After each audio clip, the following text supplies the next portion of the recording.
Muy buenos días, gracias, amigo televidente, por estar una vez más con nosotros aquí en su espacio Sala Jurídica. Darle gracias al Todopoderoso Dios que nos permite una vez más poder transmitir todas estas informaciones y contenido vinculado al área jurídica.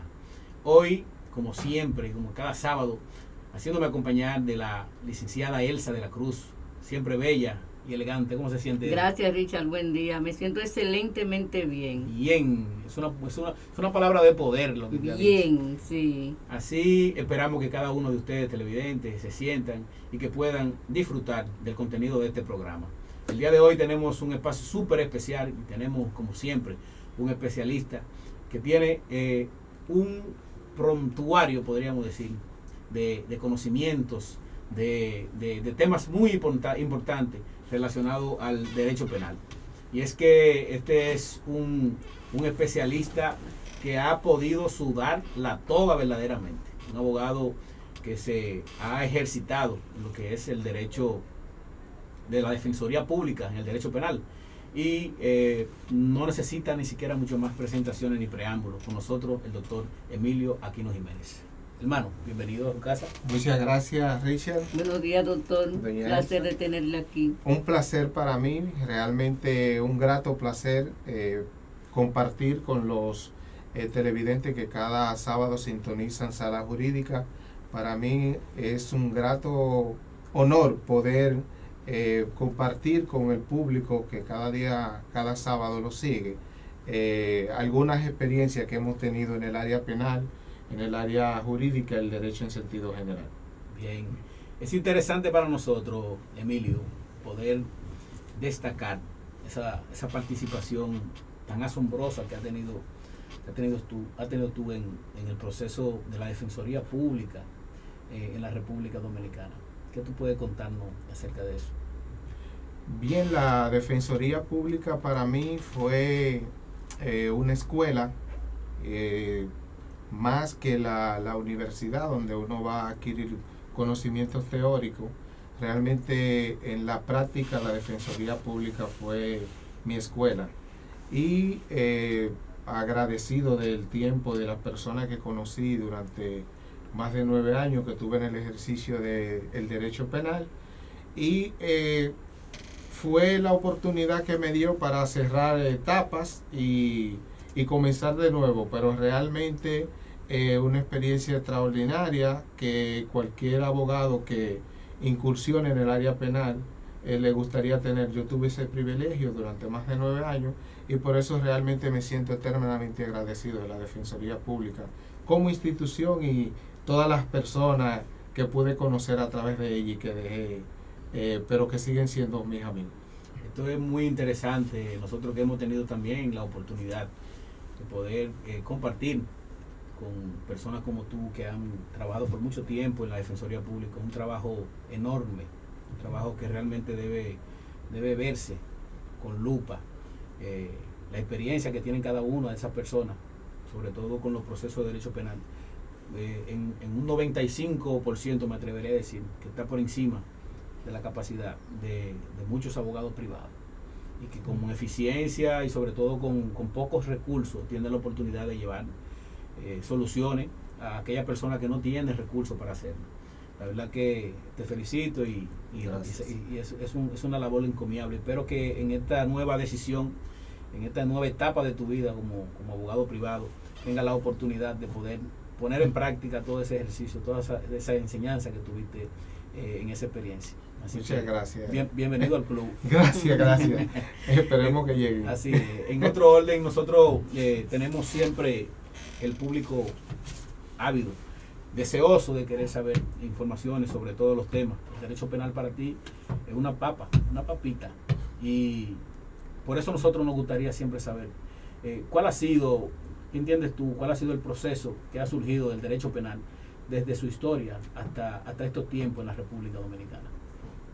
Bien, como el derecho penal es una intervención del Estado en la vida de los ciudadanos y en la parte de la vida de cada uno de nosotros que tiene que ver más con lo que es las libertades y tanto los derechos y la dignidad de la persona, es una herramienta que utiliza el Estado para controlar a los ciudadanos que de un modo u otro infringen algunos requisitos de la ley penal. Y asimismo, como el Estado ha evolucionado, también ha evolucionado el derecho penal en sentido general.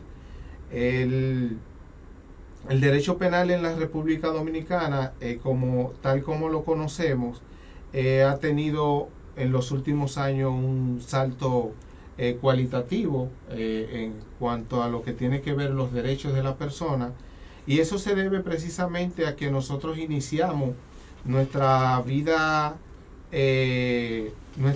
legal con códigos de procedimiento y códigos penales. La iniciamos en el año 1822 con la intervención o la ocupación por esta parte de la isla del gobierno de la República de Haití, el cual ya tenía en práctica el Código de Procedimiento Criminal francés y los códigos franceses de 1804, aquella codificación que se hizo en la época napoleónica para tratar de condensar todo lo que se consideraba derecho en obras escritas, de donde surge ese auge del derecho positivo, o sea, lo escrito en los derechos.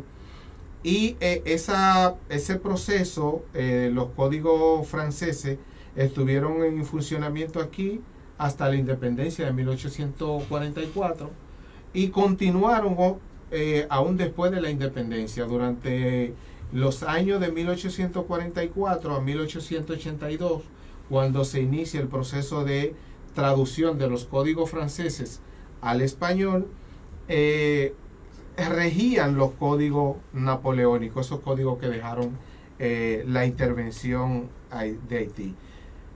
En el 1884, entonces esos códigos son traducidos, son promulgados, traducidos al español y continúan rigiendo la vida dominicana hasta el año 2003. O sea, podríamos decir el año 2002 se aprueba la ley 7602, que es la que instituye el Código de Procedimiento Procesal Penal, que entonces sustituye el Código de Procedimiento Criminal francés. Y ese código entra en vigencia de manera total en el año 2004, aunque en el año 2003 se fueron implementando algunas normas que tenían que ver por lo menos con la adecuación de los tribunales. Y ya para estos tiempos, realmente para el año 2002 es que cambiamos lo que se había promulgado en el año 1804 en Francia. En nuestro país duró más de 120 años. Esos códigos que son propios, llamados inquisitorios, porque vienen de un sistema que muchos asocian con la Inquisición religiosa, donde los derechos de la persona realmente eran muy limitados. Y nosotros siempre decimos, en lo que tiene que ver con la formación tanto de los abogados como de los defensores, que esos códigos eran propios de las dictaduras. O sea, nosotros pasamos de ser un país gobernado por dictadura y gobiernos autoritarios, pasamos esa época, se supone, a partir de 1966. Sin embargo, los códigos de la época de la dictadura duraron hasta el año 2002. Y eran propios de las dictaduras precisamente porque las dictaduras se caracterizan por limitar los derechos de la persona, y esos códigos eran cómodos para esa limitación. ¿Por qué? Porque allí en el Código de Procedimiento Criminal, lo que se trabajaba eran con papeles, con expedientes, no con personas. O sea, las personas, los derechos de la persona estaban al margen del proceso. Por tanto, en un Estado democrático no era factible o no es factible que códigos como eso estén en funcionamiento. Aquí duraron mucho tiempo y fruto de la ola que vino en toda Latinoamérica de adecuar los códigos de la dictadura, adecuarlo a códigos democráticos, entonces fue que vino el cambio del Código de Procedimiento Criminal al Código Procesal Penal que tenemos hoy en día. Fue un proceso tortuoso. ¿Usted entiende que son más garantistas? Evidentemente sí, eso, aunque no hay verdades absolutas en el derecho, casi en ninguna ciencia, nosotros entendemos que son más garantistas, porque estamos hablando, si vamos a hacer una comparación de ambos códigos, estamos hablando de que el Código de Procedimiento Criminal, durante la primera etapa del proceso penal, que es donde la persona se ve perseguida por el Estado, la persona en esa parte no tenía conocimiento de lo que pasaba con su vida. En ese código lo que se utilizaba era: vamos a trancar a esta persona, que eso era así era que se decía, tránquenlo y vamos a investigar. Era lo primero trancarlo, luego se investigaba. Pero la investigación, ¿quiénes la hacían? No la hacía el Ministerio Público controlado por un juez. ¿La hacía la policía? La hacía la policía en principio, pero el investigador principal, mire la gran diferencia. El investigador principal era un juez. Un juez que era el que acusaba al final.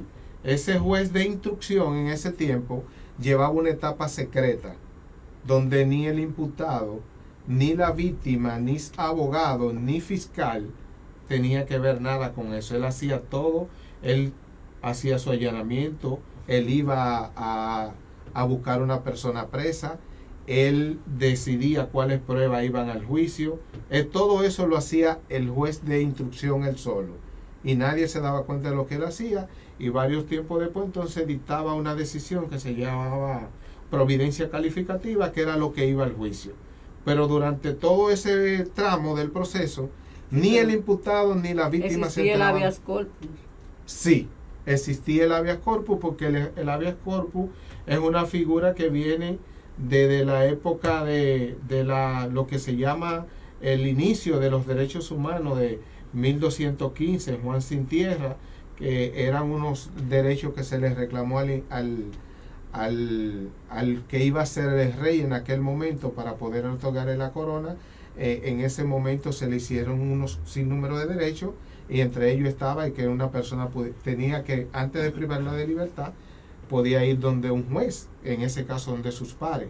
Pero eso no, el habeas corpus que estaba en ese momento con el Código de Procedimiento Criminal, realmente se utilizaba bastante, pero precisamente porque había muchas violaciones de derechos. Sí, cuando se consideraba que la prisión era irregular. Sí. Sí. Hoy en día el habeas corpus lo tenemos, pero se utiliza menos.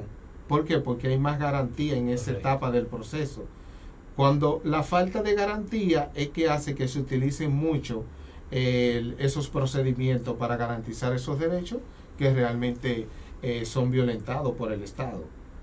Evidentemente hemos observado cambios a partir de 100 años y más de ejercer sobre un código de procedimiento criminal francés.